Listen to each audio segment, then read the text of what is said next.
I always felt like I could do a show, I could make something for a space this big, but I didn't know that it would ever come true.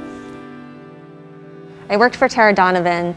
Actually, that was the first time I ever visited the ICA. It was to see Tara's show, and she was the best boss you could ever hope for in the whole world. And she taught me really how not to be intimidated by space and how to take scale into consideration, and really just to follow the materials and what they tell you. And I don't use a computer for anything I do, and so I laid this out to scale. I found a space that was big enough, as big as this wall, and put paper down on the floor and drew out the actual circles that you see here. And then I cut up the paper and brought it back to my studio and made the work in sections. So this is the first time I've seen it installed.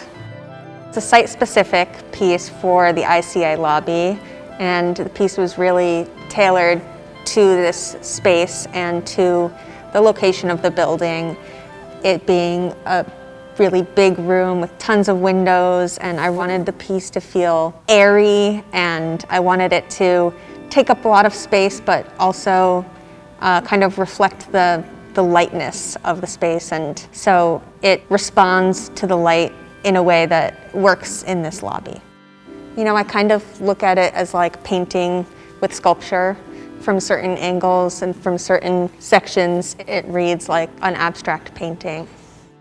Gravity is a really important factor in my work. I always want there to be a sort of suspended energy in the work, and when I leave the space, it still has some movement and it still feels like the work is alive. So if you walk past it, it might move and then it kind of settles back into its thing. It holds its own, it has its own life beyond me.